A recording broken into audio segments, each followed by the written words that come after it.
Well, we're having a fantastic time here at the 11th Friendlyjordies podcast, where we are having a sleepover party. I think that's the theme anyway, and it might turn into a real thing as we explicitly demanded that both of us keep talking until it's 12 on the dot to give it that real come on, sleepover feel of a television show. Do you remember it, Tom? Because I vaguely do. No, not at all. It existed. It is actually past midnight now, so we are actually like feeling the sleepover vibe. We have pillows and blankets and marshmallows, popcorn, And that vibe that's all part of it, definitely. But I'd say that 95% of what that vibe is the feeling of your eyelids being very heavy and your eyes kind of being really fuzzy. You're a little bit blurry, Tom, and that's only going to get worse throughout the pod. Yeah. And I can't wait. Yeah, so everything today is going to be sleepover themed. Kind of. It's actually pretty loose now we've worked out what we're talking about. And we were going to say that it was illegal for you to listen to this podcast unless you're eating popcorn. Then we realised that is impossible to police. There is literally no way that we can force you to do that. Most people are probably driving. It's just not a realistic request. But at the same time, if you are driving, I think they do sell them a BP. Go get them. Try and light one up on your cigarette lighter and see if that works. And then you can be in on the fun slightly more. Yeah. So the different things we're going to be doing, which is like to do with sleepovers. Firstly, we're going to be telling scary stories. Oh, that is first off the mark, isn't it? Delightful. Robbie hit the lights as we have them on at the moment. And what's he done? All right. He's fantastic. Turning off the light on his phone. I feel the darkness here. No, it's still up. And now he's showing Tom a text that he received a few minutes ago. We should be paying attention to this moment. Where's it telling us to shut up? And Tom's never heard on this podcast flatmate, who we've tried on one occasion to get on here, has just told us to shut up. So he is our mum. Sorry, mum. We'll do everything we can to... There's nothing we could do now. It's a podcast. He's just going to have to put up with it. So I guess actually now this is going to be our final sleepover ever. We're getting into that real teenage phase of our life, even though we have to be quiet. We're very late bloomers. And I've just got to say... kind of defiantly, I know that this is a really uncomfortable situation for both you guys, but I don't live here, so I'm going to say it. You're not the boss of us, Wes. You be quiet. But yeah, we should probably be quiet. Yeah, we'll try our best. Ew, okay. How about we All right, why don't we see kick how off we with go?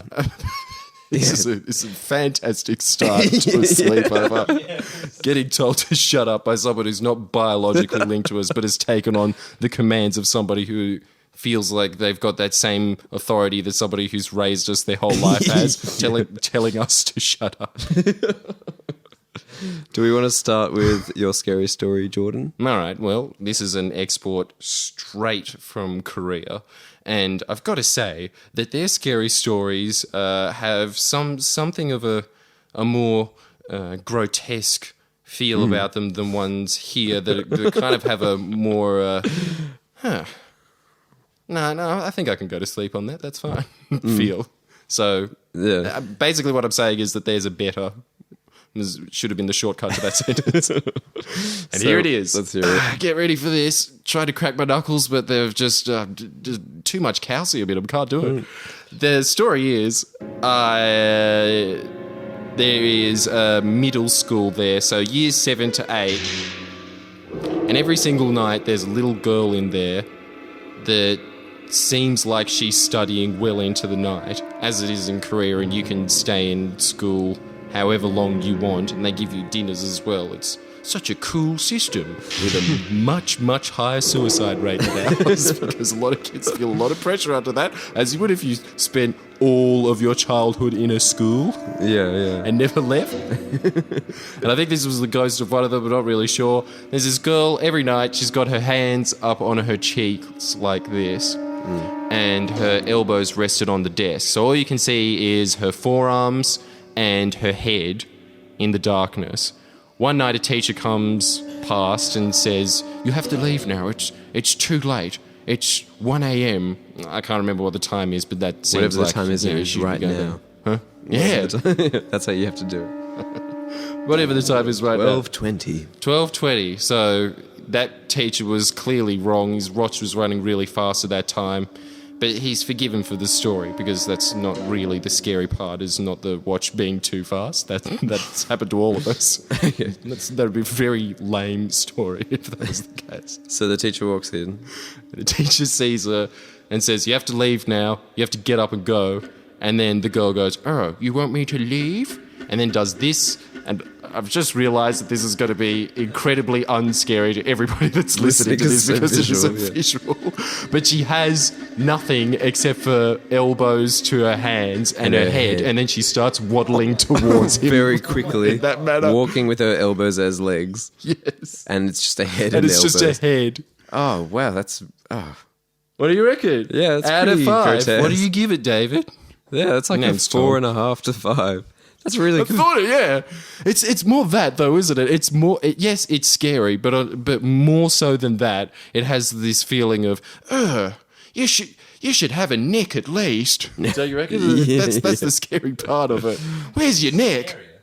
Having like some hanging neck. Yeah. That would be scarier. Yeah, I probably should have added to it, and that I didn't Yeah, you think should about develop it. Yeah, look, there's facts as it comes. All right, my scary story is... Go top. Well, it actually happened in Australia, really close to where we all live. A girl was doing her Duke of Edinburgh, her Golden Duke of Edinburgh, And for anyone who doesn't know what that is, and they are really stupid if they don't, I'm putting myself in that category. I don't know what that is, but seriously, what Duke a of pack Edinburgh is dumbasses. where you complete like different kind of social tasks, and like you go camping or you help at like a homeless shelter. I think like those kind of things, and you earn kind of points, and then you are awarded a certificate. Just say Girl Scout. Yeah, a Girl Scout basically. So this Girl Scout is Where you have to do all these tasks. Win a badge at the end in a scouting-like manner. Specifically for females. I don't know the term. Yeah, Duke of Edinburgh, I think. Yeah, that's the term you're looking for. Yeah, so this Girl Scout is decides to go camping in a national park by herself just to earn those extra points to get the certificate. And she went out there, and this is actually like properly meant to be true. She went camping, had a great night by herself, just doing all the survival tasks, that kind of thing. And What's the survival task? Just she had to things- kill something? no killing, just like tying up a hoochie or whatever and cleaning out the, like cooking food for herself. Just like very basic camping techniques, like nothing. So, so survival strenuous. is camping. Yeah, just camping. But she's alone, so it kind of could be hard. I don't know. But she has 2-minute noodles. She doesn't have to forage, Yeah, does it's like she? one night. It's one night. It's easy. But yeah, so she, No, but this she is does it. just like a very lame Discovery Kids version Well, of Duke of Bear Edinburgh Grylls is that not is not particularly hard. televised. Yeah. Duke of Edinburgh, live on the edge. Yeah, like it's not that difficult. I didn't get mine though. I quit. Yeah, I started it. I just I just quit before I did one. You got your like silver or something, didn't you? No. Oh, okay. Anyway, so she wakes up the next morning, feeling fine, did all her tasks. She packs up all her gear, goes back to the car that she's parked in the car park, and puts all her gear away, gets in the front seat of the car, goes to turn on the engine, and she thinks like, oh crap, I've been camping all night, like my phone's had no reception, like I'll just check my phone for messages. And she goes to open her phone, and the like the gallery of her, like from her camera's phone, is open, and she just starts swiping through and realizes that there's like dozens of photos of herself sleeping from the night before. And yeah, it's just All right. Yeah, that's That's horrible. Both of these stories actually are scary. I wasn't expecting anything of the sort. I'm sorry that this segment went this way, that the stories were actually scary. Yeah, don't you think that just like... were. Man, yeah, it just gives me chills thinking of that. Like nothing bad happens to anyone. It's just like the thought of someone like, you're so alone, but someone has like, at night got through the bush and like managed to like find your tent and like unzip it while you're asleep and like lean over with your phone and like take a photo and then leave without a trace. Does he, in your mind, have teeth that are far too large for his head in the sense that he can only fit in 2 teeth in his gums? That's how massive they are. And his tongue is huge as well. Just licking his lips. That is, yeah. Yeah, you could not become any more of a pervert, could you? That guy taking photos of you in your sleep. Yeah. Mega pervert squared. Pervert squared. Mathematically perfect pervert. All right, Robbie, what's your scary story? Come over to the mic, Robbie. Lean down and tell us all. And we've already heard this before, by the way, to anybody listening out there. But just a warning: if you've got a weak stomach, listen to this and barf, because barfing's always fun. Yes, Robbie, go. So I got a call one day. I was at home from my friend Jake, and he called me up and he said, Are you at the uni at the moment? Are you at uni at the moment? And I said, no, I'm at home. Why? And he said, dude, you're here.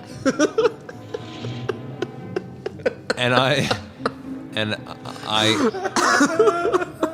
like, it just absolute chills. I was completely stressed. And Explain. You weren't there. Because you weren't there. Was that why you were scared? Because you knew you weren't. I knew I wasn't there, but you're here. But yeah, apparently I was there, which was so scary. No, and then so I believe this happened to you as well. So, oh no, I legitimately was like very scared, and he said, he's like, it looks like you, but his teeth are just like really long, and but yeah, he sounds exactly like you and everything. And I said, it's just a doppelganger. And so so then I said, well, all right, go and get you have to go and get a photo of this guy. I won't rest unless you get a photo of this guy. And so he's like, I don't know. I'm like, what do you expect I'm going to say? So I get him to go take a couple of photos, and they're just truly chilling. I mean, they actually do look a lot like, I mean, it's ridiculous. Everyone I show it to, they're like, they are astounded. Yeah, it did look close to you, but Like it just is not something to be scared of. It's like something that you'd be like, oh, that's a funny bit of interest. No, But Because it's like, anybody who's listening, apparently it sounds like me. yeah, but what are you? It's not a scary but I don't story. understand why you say this at the moment. How your lips got dry and you had to do that, and then quickly moisten them as he Yeah. riles up for the next sentence. I don't understand how it gave that physiological change to you. That someone kind of looks like you a lot. Okay, granted that is the case. Like, what could why it are you have- scared of that? When he said, dude, you're here. Like, as if that would have, you would have gone, Why so did- you went cold at that point, thinking, no, I'm not. Yeah, of course. Wouldn't anybody? It is a crazy thought, actually. Like, that would be... I mean, like, were weird. you scared on a philosophical sense? Was that why? I Yeah, was. yeah, I yeah. was You scared. were philosophically terrified. Yeah, I was like, I've found like this. My whole world is now changed. That's what I legitimately was like. There is another me out there, and this is me finding out about it. And he's at I'm uni. about to basically be in movie land. You know, like this is me getting. This is fantasy land now. You know, Wow. it actually was very scary, Yeah, all right. and fair still a enough. scary thought. I mean, I'm telling it as my scary story because it's frightening. Yeah. No, I love that story. Thank you for telling us that. Yeah, thank you for telling us that. Oh, what a great start I've to the got chills podcast. down my spine hearing that as well. Okay, so now Basically, we're because going I'm wearing a t-shirt, I just probably should have worn a jacket. Just very little to that story. So now we're moving on to Taboo Tightrope, which is a new segment that we've just come up with in the last 10 minutes, which is... It was desperate. It was ad hoc, and it is going desperate. to have super desperate results. And that's, in the words of Hungry Jack's ad, I think it could have been Burger King. I don't know when this came out. It could have been to announce when it fully changed over to the other one, but that's the way I like it. Desperate. We want desperate. Give me double whoppers of desperate. That's a lot of desperation So from one burger. the way isn't it? this segment works is we talk about a topic that is very taboo at the moment, or just taboo in general, and we'll just tiptoe the line of offensive or racist or like whatever it is to the point that it just can't be. It's already getting there. Yeah, to the point that like as soon as you say the word racist, I know it's almost my not allowed ears to be pricked said. up. Yeah, that's and what then happens. as soon as one of us says something which we just think can't be said, it will then be beeped out, and that person loses the game. We'll keep a tally board. Yeah. No one's really Yeah. invited. Yeah, there's nobody wins. It's just one of those who loses less. It really is just can of worms, isn't it? It's exactly the same premise as can of worms. And it is exactly the same as that. Just a bunch of very unknown, nor do you really care what their opinions are on these subjects, D-grade celebrities discussing issues that everybody's discussed 1,000 times and the before. only bit that you enjoy is when they do say something which is just like not acceptable, and you're not even going to be hearing that because it's gonna getting be beeped out. bleeped out. So get ready for the best 10 minutes of the pod that you will ever hear, that has been pre-recorded and is going to be completely sanitized towards the end. And we're going to be doing it every single week from this point on.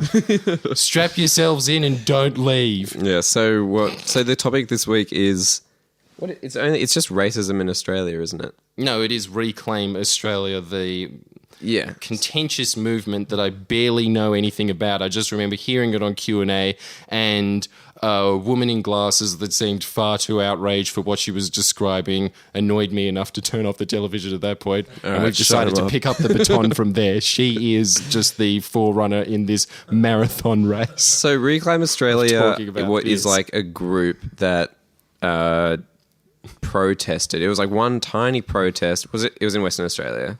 Was it? Was it? Classic. I don't know. I'm not sure.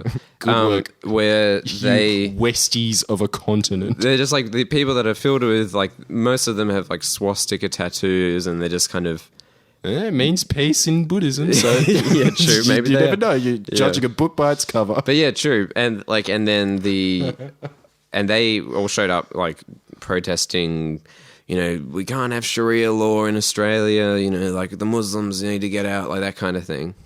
And then they were met by the polar opposite group who were protesting. In what a surprise, Yeah. unsunny Melbourne was the Yeah, place so maybe that it they was started Melbourne, yeah. marching and let their voices be heard. I'm assuming around university campuses. So yeah. it was incredibly brave, and they do have the right to compare themselves to the British that went over and started trying to break up the protest of fascists walking around in London. Are you saying the black Nazis were shirts? brave? The Nazi people were brave? No, I'm saying that the protesters in Melbourne getting were brave close. to say that. Yeah, we're going to get ready to beep. I reckon we could do nearly that. got it. And I really wish that was the beat point. I really wish the conversation terminated here, because it's going to get much more extreme if that is not going to be the line. it won't be It's the gonna line. Go worse than that. So- but what I'm saying is that the people in Melbourne were comparing themselves to the people that were trying to protest against Nazis or fascists in Britain Right, when they okay. tried to take over Britain, and they were saying that what they were doing was just as brave as that. Right, And okay. I'm just saying, completely Ooh. unsarcastically, that I 100% agree with that.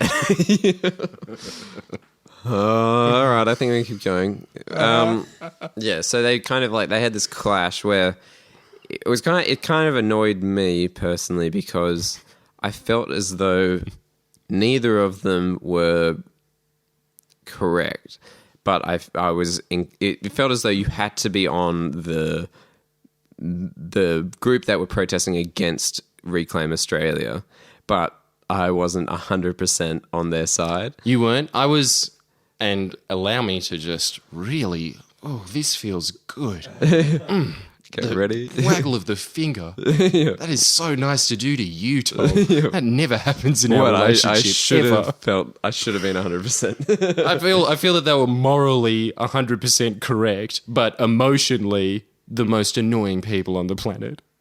Yeah. Don't you reckon that was about the So vibe? when I watched the videos, it was really weird because, like, visually, it was like a neo-Nazi arguing with a hippie, and the neo-Nazis sounded almost more logical to me than the hippie, and it really freaked me out because it made me be like, oh my god, like, what am I becoming? Like, don't you think that was the whole thing, though? Yes, somebody should have stood up and said no to those, to the neo-Nazis. But why did it have to be hippies? well, Couldn't have been somebody that's just like slightly taken more seriously in our society than them. Yeah. Well, what do you think It's just about these it? flower power, free love. It's not the solution to everything is flowers. Well, that's actually, yeah, one of the clips was two people like having an argument about it, and there was this hippie really frustratingly just kind of like dancing, holding like peace signs in her hands between the two people arguing, as though it was like, I don't know if she was trying to be funny or like what she was trying to do, but it was really annoying to look at. Oh, man. See, don't you think that we need to make a march? Yes, I'm glad that they made that march and they've had their voices heard and they've spoken for all of us that we don't want racism in Australia. That's fine. But now we need a march of us normal people to say that it's not okay to be that annoying. It's not okay to be that much of a Dude, how can you fight? Just why couldn't it have been Mexican wrestlers that were masked to just smack the racists on the back with a chair? Please, could it be somebody that wasn't that lame? If we beeped out the word and like pretended as though Jordan had said like but we can't do that now. I give you permission to do that, Robbie, but cheating. I've got a feeling that that was a pretty even-handed tightrope walk for now, but now we're getting straight into the center of it because I think it's going to get worse than that. So what do you think about, do you think the protest was worth having? No. And I'll tell you why. Ooh. And this is actually, if you bleep out these statistics, oh my God, you are really silencing my free speech here. And then I agree with Tony Abbott's C18 or whatever it was that he wanted to get out of the Constitution. It should be kept in so my voice can be heard on matters that I clearly have no right talking about. Seeing as I know that this is a real tried and true cookie cut response, but like really, I am a middle class white man. So it seems so strange for me to have these steadfast views, but I think Australia is a really tolerant country and I've never personally felt any persecution. But the thing is that basically, if I looked at the stats afterwards because I've been getting flooded with emails of people saying, can you do a video on Reclaim Australia? And I could, but the answer basically is that I just cannot be bothered. This seems like such fly-by-night media fodder. The same as Chappelle Corby or something, focusing on something that's not really an issue. When you look at it, Australia is statistically one of the least racist, most tolerant nations on earth, and we're constantly fed this, and I'm tired of this nonsense. Right. And Pauline's on the right track on this one. Ooh. We're getting there. Yeah, we're getting there. We're getting there. Yeah. I told you we're getting to You're the center like of losing this. your balance right now. No, but yeah. plummet. It was purely for shock value. You just kind of had. Anyway, the point is that Pauline Hanson. No, it's not her. But the thing is that when people say we are one of the most racially tolerant nations on earth, that is backed by 30 years of data proving that Australia has the least amount of racial disputes in the world. When asked who would you have a problem living next to your house, there's a lot of countries on the planet that have over 50% of the population will say, yeah, well, someone from a different race, I don't want to be living next to them. Open to the person that's interviewing them. At least our racism is subtle enough that over 95% of people will say, I don't have a problem with that at all. Yeah. We're doing really well in comparison to the rest of the world. What we're not doing really well in comparison to the rest of the world is on climate change. And so while we're all talking about this, you can't tell Muslims to get out, you 25,000 people on Facebook, even though they've been inundated in the media. I'm taking a stand at this. This is the thing I'm going to focus all of my energy on when the planet is literally turning into Venus. Yeah, I think that's fair. It seems ridiculous to me. But as if it isn't I find it, though, a cop-out to say that it's just... like, in saying that, every issue there is a non-issue. Bingo. And there he is. And moving on. Do we even get beats for that? Maybe saying Pauline Hanson's right on this one. You probably should beat that. But we'll leave that to you, Robbie. You see how it is afterwards. No, I don't know if we should beep that. Oh, whatever. Just beep it. Yeah, all right. Why don't we just make sure that we get this done and beeped by me just saying right now...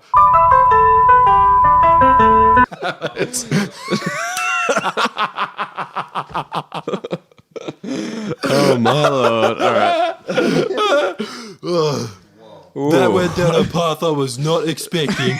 It really didn't, though. I don't know why. So that was incredibly stupid to say. Well, it's getting Please beeped, so it doesn't matter.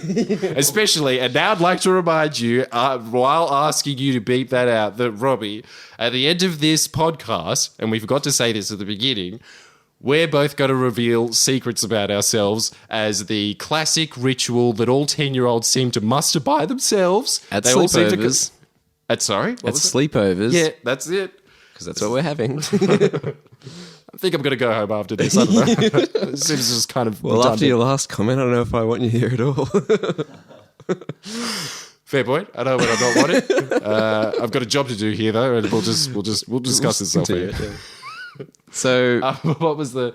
So we're talking about secrets, which we will be revealing. It's like a truth or dare, that kind of thing. It seemed to be something that everyone did when they were young, which just didn't really warrant any kind of explanation for some reason. It was just a thing where you'd be on a sleepover and everyone would be like, all right, what's a secret you've got? And you would just... To fork it up, yeah. You just give it... It was your currency for the pods that you got. Yeah. It'd be the weirdest thing. Like, you could there just was a price for make that. it up, but you would always release a little secret that will then, come back to get you. Like, oh, I've got a crush on, Susanna. And then the next day at school, it's, everyone knows It's it. news. It's no longer a secret. It's just your daily gossip meal fodder. And it's your own fault for giving up the secret. Why did you give it up? There's no reason to give it up. Anyway, we're giving it up tonight. Yeah, and on top of that, you guys have to keep it a secret. Yeah, and if anyone tells anyone... Yeah, you're a bastard. All right? So, Robbie... We won't be friends with you anymore. So, before we started... And we'll know it's you. So, yeah, before we started, we kind of just worked out if we had a secret to share.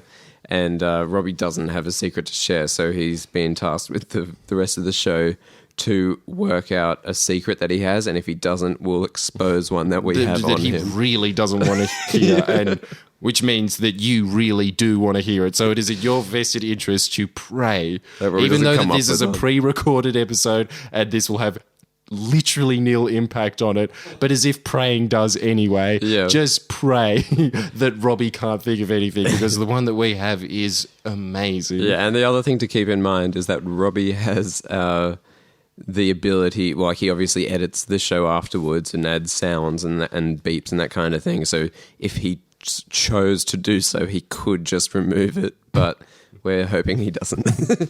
And at this point as well, I would like to ask Robbie to have leniency and mercy on me for the last taboo typewrote comment that I made that was clearly incredibly not okay to say. But yeah, so anyway, leading on, we are now going to be hearing a word from our sponsor. Who's been here from the very beginning. Thank you so much to Cheesy Flops. You've done a bang-up job every single episode of the pod. Yeah. We've had no other sponsor at all. and anything, any reference to Lonely Kids Club, if you ever hear it from backwards, it's a decent, it's a Masonic club, all right? It's a secret. You don't need to know about that. Yeah, they're a show that has no affiliation with us, but they're really good. So Cheesy Flops, on the other hand, are affiliated with us, and they have kindly given us a new Goosebumps book that we're going to be reading called Stay Out of the Basement, which I read when I was little, and it is honestly the scariest Goosebumps book of the lot. So each week we're going to be reading a chapter. Well, Robbie will be reading us a chapter. And basically, because we found from numerous chances, including last week's, that when giving you a choose your own adventure story, we're talking about the podcast audience in general, they abuse that power as much as they can and choose clearly stupid responses. You saw what happened. It led us down a very boring path that everyone hated. And so now you get ruined the none. segment. Yeah. So now we're just going to read a chapter every week and you're going to enjoy it. So, Robbie, here we go. Sit there and like it. And so, we actually do really hope that you like it. Yeah, Thank you very much for tuning in. So, R.L. Stine, the Goosebumps book. R.L. Stine. Take it away. Goosebumps. Stay out of the basement. This is really nice. It's like turning the pages, and I don't know why it's taking so long. It's like when you're really young and your mum comes in and like reads everyone like a book, like to make everyone go to sleep. Did you ever have that? Yes. So we're going to go to sleep a bit early, are we? Yeah. All right, let's hear it. All right. But then when you sneak out, we'll suddenly play games again. Hey, Dad. Catch. Casey tossed the frisbee across the smooth green lawn. Casey's dad made a face, squinting into the sun. The frisbee hit the ground and skipped a few times before landing under the hedge at the back of the house. Not today, I'm busy, Dr. Brewer said, and abruptly turned and loped into the house. The screen door slammed behind him. Casey brushed his straight blonde hair back off his forehead. What's his problem? He called to Margaret, his sister, who had watched the whole scene from the side of the redwood garage. You know, Margaret said quietly. She wiped her hands on the legs of her jeans and held them both up, inviting a toss. I'll play frisbee with you for a little while, she said. Okay, Casey said without enthusiasm. He walked slowly over to retrieve the frisbee from under the hedge. Margaret moved closer. She felt sorry for Casey. He and their dad were really close, always playing ball or frisbee or Nintendo together. But Dr. Brewer didn't seem to have time for that anymore. Jumping up to catch the frisbee, Margaret realized she felt sorry for herself too. Dad hadn't been the same to her either. In fact, he spent so much time down in the basement he barely said a word to her. He doesn't even call me Princess anymore, Margaret thought. It was a nickname she hated, but at least it was a nickname, a sign of closeness. She tossed the red frisbee back. A bad toss. Casey chased after it, but it sailed away from him. Margaret looked up to the golden hills beyond their backyard. California, she thought.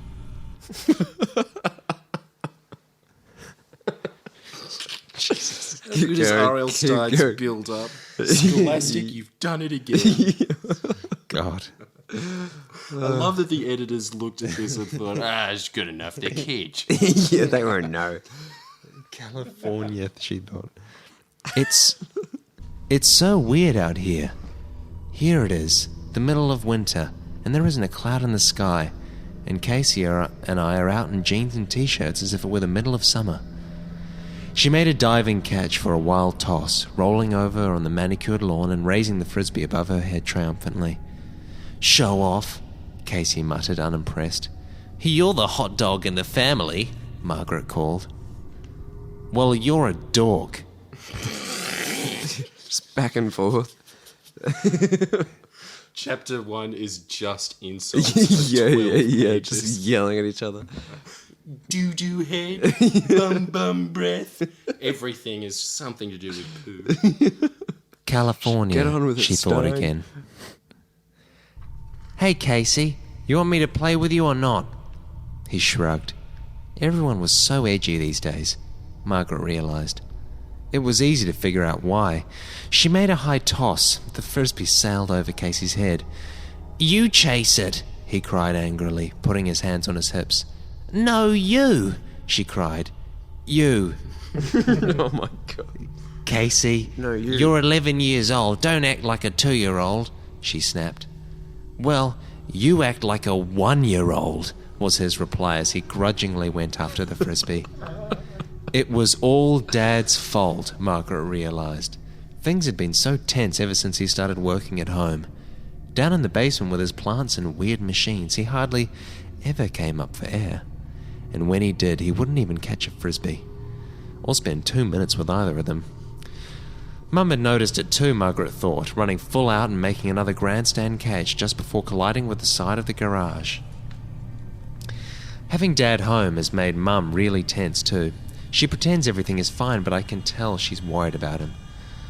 Lucky catch, Fatso, Casey called. Margaret hated the name Fatso, even more than she hated Princess. People in her family jokingly called her Fatso because she was so thin like her father. She also was tall like him, but she had her mother's straight brown hair, brown eyes and dark colouring. California. That is not there. Yeah, I know, yeah. All right.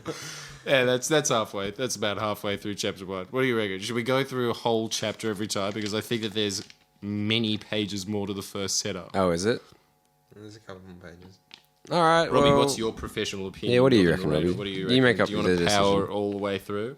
Yeah. It's all on your shoulders. You want to do it, do you? Yeah, that's not surprising. All right. All right. Keep going. Oh, it's... Well, yeah, I'm pretty engaged, I guess.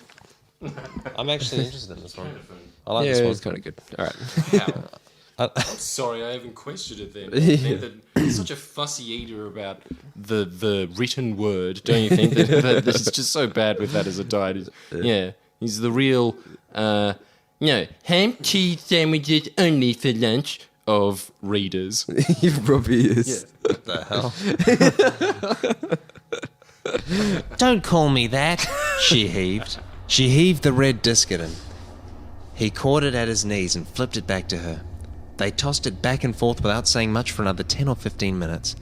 I'm getting hot, Margaret said, shielding her eyes from the afternoon sun with her hand. Let's go in. Casey tossed the frisbee against the garage wall. It dropped onto the grass. He came trotting over to her. Dad always plays longer, he said peevishly, and he throws better. You throw like a girl. Give me a break, Margaret groaned, giving him a playful shove as she jogged to the back door. You throw like a chimpanzee. How come Dad got fired? He asked. She blinked and stopped running. The question had caught her by surprise. Huh? His pale, freckled face turned serious. You know, why? He asked, obviously uncomfortable. She and Casey had never discussed this in the 4 weeks since Dad had been home, which was unusual since they were pretty close, being only a year apart. We came all the way out here so he could work at Polytech, right? Casey asked. Yeah, well, he got fired, Margaret said, half whispering in case her dad might be able to hear. But why? Did he blow up the lab or something?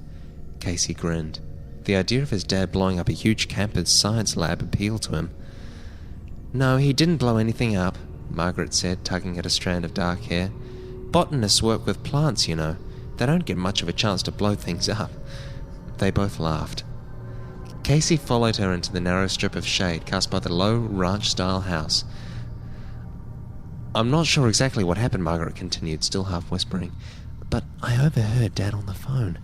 I think he was talking to Mr. Martinez, his department head. Remember? The quiet little man who came to dinner that night, the barbecue grill caught fire. Remember? California. Casey nodded. Martinez fighting Dad? Probably, Margaret whispered. From what I overheard, it had something to do with the plants Dad was growing. Some experiments that had gone wrong or something. But Dad's real smart, Casey insisted, as if Margaret were arguing with him. If his experiments went wrong, he'd know how to fix them. Margaret shrugged. That's all I know, she said. Come on, Casey, let's go inside. I'm dying of thirst. She stuck her tongue out and moaned, demonstrating her dire need of liquid. That was a weird sentence. Weirdly written, yeah. That was weird. You're gross, Casey said. He pulled open the screen door, then dodged in front of her so he could get inside first. Who's gross? Mrs. Brewer asked from the sink. She turned to greet the two of them. Don't answer that.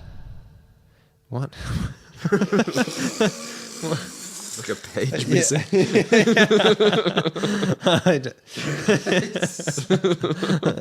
All right. Mum looks very tired today, Margaret thought, noticing the crisscross of fine lines at the corners of her mother's eyes and the first strands of grey in her mother's shoulder-length brown hair. I hate this job, Mrs. Brewer said, turning back to the sink. What are you doing? Casey asked, pulling open the refrigerator and removing a box of juice. I'm divining shrimp. Is that the word?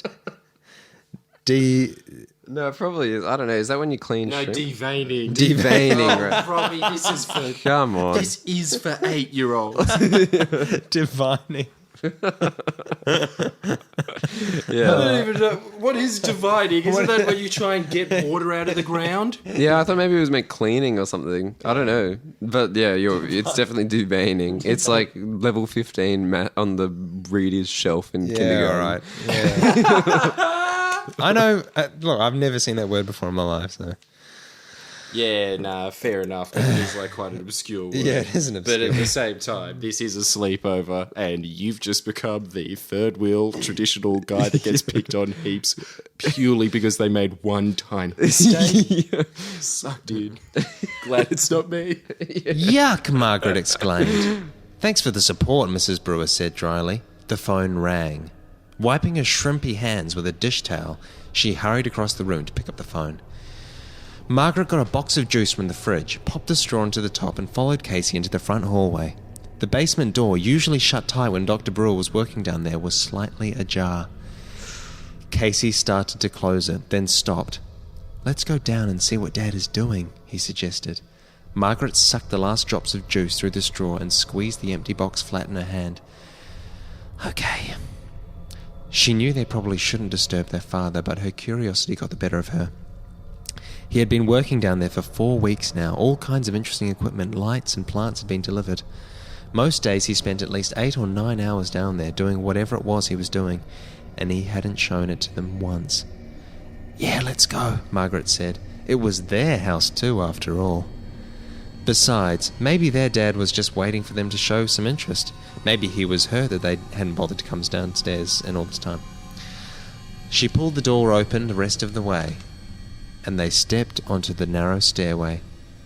Hey, Dad, Casey called excitedly. Dad, can we see? They were halfway down when their father appeared at the foot of the stairs. He glared up at them angrily, his skin strangely green under the fluorescent light fixture. He was holding his right hand, drops of red blood falling onto his white lab coat. Stay out of the basement, he bellowed, in a voice they'd never heard before. Both kids shrank back, surprised to hear their father scream like that. He was usually so mild and soft-spoken. Stay out of the basement, he repeated, holding his bleeding hand. Don't ever come down here. I'm warning you. End of chapter 1. Powerful stuff. I actually was scared. Yeah, I was. Yeah, that was scary. Yeah, that last part. You're a wuss, Robbie. Loser. Yeah, but at the same time... Yeah, no, we all know that was a defense. Scared, We were yeah. all scared. We were all terrified. And also because I was kind of thinking as well, It sounds very, even though this show didn't exist at the time, but it seems like he's setting up a drug lab, doesn't it? Yeah, but just so everyone knows, the cover of the book is a door that is leading to the basement, and opening the door is a hand that is is made out of leaves. So I think that's a little clue maybe to what's going on.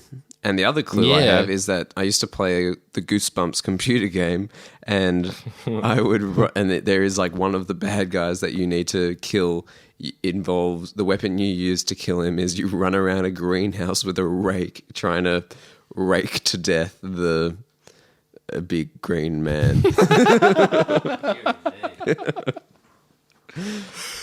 Are we to believe that we will have and when that chapter comes up, instead of using the traditional music that we use when reading out Goosebumps, which is great, we all love that music. I don't know what it's called, but it has a nice eerie twang to it that's actually is almost juxtaposing how much Robbie is clearly making fun of the crappy writing in the book. But when we get to this chapter where I'm imagining there will be a point where we start hitting our own dad with a rake. When it comes to that, can we put on some pixelated Donkey Kong music or something that really makes comical. it sound really 90s computer game where, there was just... the pixels were so big that it may as well have just been like a grey screen, essentially, shouldn't it? It should have just been one thing. Yeah. With 2 dots for a smiley face eye, that would have been the game, but you would have been just as satisfied with that. Yeah.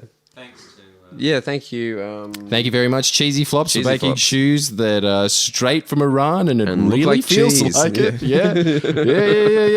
They look like cheese, all right. They honestly do look like cheese. That's their goal, is to make cheese-looking shoes. I don't know why that's a goal, but they do it, and it's awesome. So good work, the Iranian company. Mission Cheesy Flops. accomplished. It actually does look like cheese that is rotten, and you're putting that on your feet, which makes it seem like a bizarre fetish that I have when I'm walking around train stations, which is what I did today. And I'm wear them loud and proud. It's a free country. Yeah, they're pretty great. They're comfy.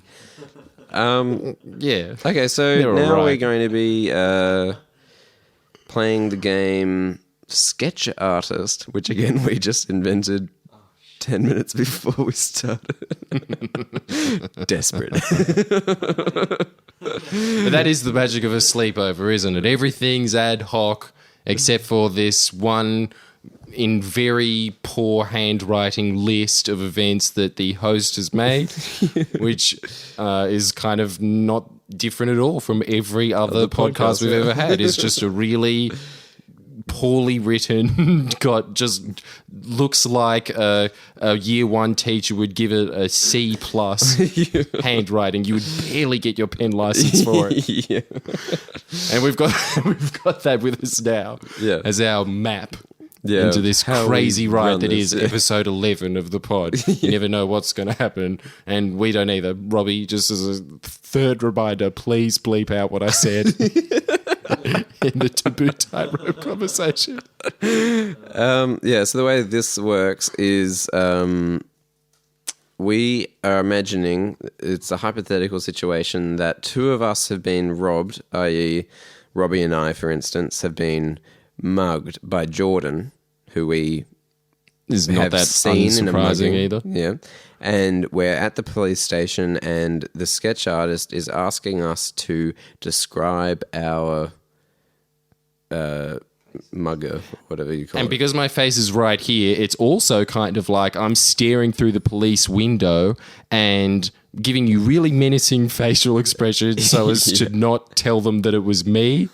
So you're not wanting to turn around and say that I'm standing right out that side there because you're that scared of how menacing So it's like a you're character a I repeat am. offender, and if we can describe you well enough, the police would be like, "Oh yeah, that's him." Like it'd be that. That's the kind of the idea of the game. It's really nice. Yeah. Yeah, they know you. This is going to be fun, just like sleepovers are. Okay, Of course it's got to be there. So should we kick it off? Yeah, let's do that. How Let's do we- commence this segment. Yeah. Okay. So You got how a should we pen or start? we don't have one? Oh yeah, so we're actually Probably going to not. sketch the. And we didn't get that. The most basics of basics. When you are sketching, you need something to sketch with. Robbie's got one. All systems go. Sorry, Wes. Sorry about that. I forgot. yeah. The housemate / mum has told us to shut up, and I yelled. And I'm pretty sure he just banged on the wall just then. Did he? Yeah, I think so. Nonetheless, we will power on, but we're just going to keep it.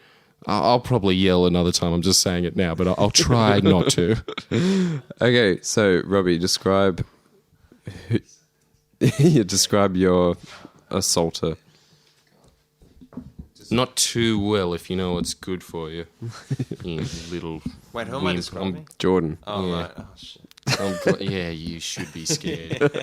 So many scary segments in this pod. I know. Everything has some kind of fear in it. This is Now late night. Sweat, Robbie. Sweat like the little piggy you are. What did he... Are we describing the... What do you look like? Are we, Boy? Yeah, but are we describing the crime as well? No, you just stole your wallet. No, we've already got that all on record, and it was horrendous. Oh, right, yeah. Now, yeah. What do you look like? What is? No wonder you don't have any nipples at the moment. It's a miracle that you just are still alive after all the ordeals that you went through. Where's your nipples, Robbie? You don't know, do you? Yeah, it must be really embarrassing being in this situation. John's been Now the bully at a describe sleepover. Brown hair. Okay, brown hair. Can you every now and then just say, ow, my nipples, during the description? No. I thought not. Yeah. Hair like John F. Kennedy.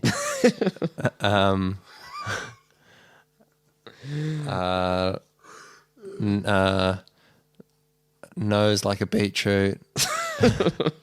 That's really harshly accurate. Fair enough. HV9 like the truth. Yeah. Little squinty eyes. Yeah, eyes like a banana. 2 bananas or one? Just Be one descriptive. banana. Just take it as I said it. One banana. Yeah. And I think I know him. The sweetest Do you know? herb of all. It's not a fruit. and really strong jaws. Jaws. Oh yeah, we know him. We know him. That's him. Yep. Fair enough. My mum was a shark. The cat's out of the bag. You've really narrowed it down. That was the kill blow in Guess Who, wasn't it? When you said that I have strong jaws. Yeah. And there he Banana is. eye was not enough. The And let's look banana at and it the now. beetroot If we nose. could just look at it. Okay, so Tom's artistic interpretation basically makes me a Zumbini. But there's been a glitch. I haven't been given a mouth. I've just been given the nose and the eye. We'll put that up on the All podcast right, yeah, that was good. webpage, which is also just the webpage for everything that we have on it. And it's not even a webpage, it's just a Facebook page. And if you don't have it, I don't know how you're getting this podcast in the first place. That is just dumb luck. But yeah, check out Friendlyjordies, the Facebook page. So now I think we're up to the sharing a secret part of the. Oh, wait, is that... We're just going to do that once. Yeah. Sorry, Robbie. You didn't know the rules? Neither did we. I don't think Tom did either. I think he just went straight to the segment. But it has been announced. And as is a rule that I just came up with just then, as soon as you announce another segment, you have to go straight to it without any other explanation. So saith that long-standing 10-second tradition. Okay, so we each now, as the final part of our sleepover, going to reveal a secret about ourselves. So we all become much better, closer friends for life. Yeah, so no and as the tellsies. first act after telling each other the secret, so as to cement our friendship with everything other than cutting your hand down in a diagonal fashion and then becoming blood brothers. Yeah. It's slightly less extreme than that, but nonetheless hugely like a very bonding social glue that is going to be completely corroded tomorrow at school as we tell everybody first thing these secrets. Exactly what it was. Okay, so who wants to go first? Jordan? Or should I? I will if you want. I'm kind of... Admit it. Well, what is it? Yes, because I know that the person who's I'm discussing this secret about, he listens to this podcast and comments on it a lot and doesn't also just comment on really kind of ad hoc, very basic kind of, that was a really funny podcast, kind of more like, at 58 minutes and 17 seconds, I really enjoyed the laugh that you had while saying a sentence that wasn't remotely funny, just like it. Yeah. Thank you very much for that support. Allow me to return that favor with you by saying that Kieran, from about year 7 to year 9, I think the vast majority of my wanks was over your sister. Ooh, grotty, man. And I'd like to also add to that secret that I'm pretty sure most people in our class were doing exactly the same thing. And we used to always discuss it about how hot your sister was and how many beat-offs that we had to that. I'm pretty sure you're the only person that didn't know about that. Sorry about that. And now I'm just telling you now. Are we still friends? It wasn't actually him, though, was it? It was someone else. It wasn't that guy, was it? What do you mean it wasn't that guy? Kieran, the dude that made that comment. Is that what you said? No, not the Kieran that made that specific comment. Oh, but yeah, okay, right. But right. yes, there is a Kieran that I went to high school with, and that was a pretty dry nutsack for a couple of years there. That took a lot out of me. It was really tough. It was tough having you as a friend, Kieran. So that's like we were saying this before, how it seems as though just secrets just instantly become, like, it's like truth or dare. Everything just becomes like sexual straight away. So Jordan just like jumped on that as soon as he could. Well, where else is there to go? Nothing else is spicy, which is why, Robbie, I'd be sweating like, yeah, of course you wanted that last segment to keep going further, did you? You wanted time to think. Yeah. None of that for you, especially since you were the one that was trying to describe it, which meant that you had to use most of your brain power out of all of us to focus on that. You had no time at all. And now I'm talking clearly to distract your mind more. So my secret is, so this is something that I have, which was, it's not that bad of a secret, but it was something that my mind at least has convinced myself that it is, because I just remembered it like 2 days ago, and it happened when I was like 9 years old, I think. So I've blocked it out of my mind for the majority of my life, I think. Yeah, it's a pretty sinister thing to happen, isn't it? That something has happened in your life that was so disturbing that your brain, in order to function properly, had to pretend that it never happened. Yeah, it's like to the point that I don't even know. Like I know it happened, but like it feels like it was a dream. Anyway, it was when I was like during the Pokemon card frenzy that was year 2 and year 3. The sparkly gold rush, as it is referred to as. From kids that are now in their early to mid-20s? So I remember I used to go to my neighbour's house a lot and just jump on his trampoline just to pass the time. And I remember he had a shiny Blastoise card, and I didn't have a shiny Blastoise card. And something compelled me to, I basically broke into his house. I just remember standing in his room looking at the card, just thinking like, I could take it. No one would ever know. And I don't remember. Can you please just admit that you stole the card? I honestly think I didn't steal the card, which is kind of worse. Like, why? Like, it's just such a poor ending to that. Like, I go to the trouble. And anyway, so I don't remember if I took it or not, but I have done a B&E before the age of 10. That's hardened criminal shit. Yeah, that is. If that story wasn't so innocent, if it was just slightly less innocent than that, i.e. change Pokemon card for virtually anything else, including an egg beater, and I would be very... I would have a moral debate in my head as to whether or not to call the police if I knew about that. You're lucky that story is adorable. Yeah, well... And it is. I think that's really cute, and I think that you've got away with unleashed the secret, an extreme secret that everybody now We're just trusting that you're not going to Or keep, spread that please. rumor that Tom didn't steal a Pokemon card. That's the worst I got. All right, Robbie, you're And now, up. Robbie, you better have something far worse than that. Otherwise, we're going to reveal something that is like Scandalous. it's far. You can't even use that word. It is just beyond. It's out of the Richter scale. So I, my, so close. Nervous, Robbie. Yeah, come on. My younger sister's musical. Oh, crap. I don't know if you want to tell that.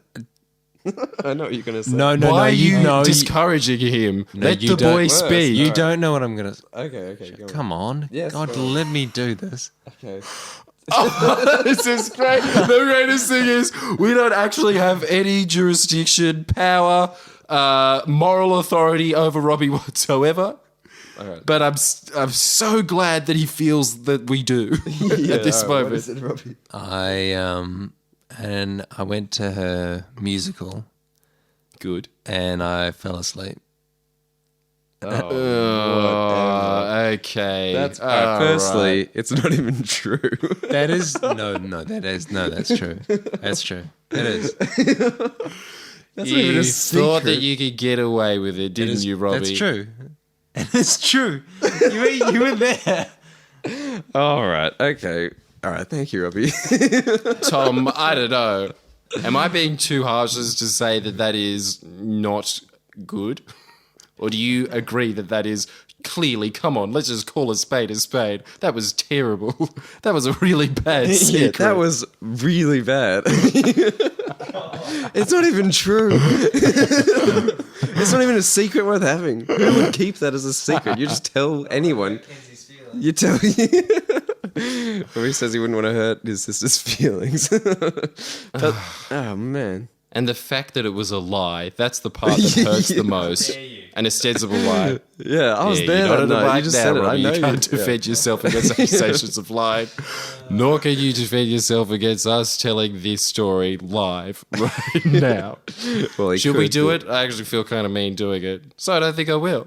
And I think that's going to be the end of the the Sleepover podcast. Good night, Thank you so everybody. much for listening. Bye-bye now. We're going to go to sleep. We'll actually release it on an uncovered sealed section. What do you think about that? And we'll give it as a password to the first 10 people that show us pictures of themselves with a bowl of popcorn eating it, or write in a really forged crap excuse by their parent, and it has to be by their parent as well, and it says at the bottom that it just says signed mum or signed dad, and excuses to why you weren't eating popcorn in this podcast. How about we just tell it?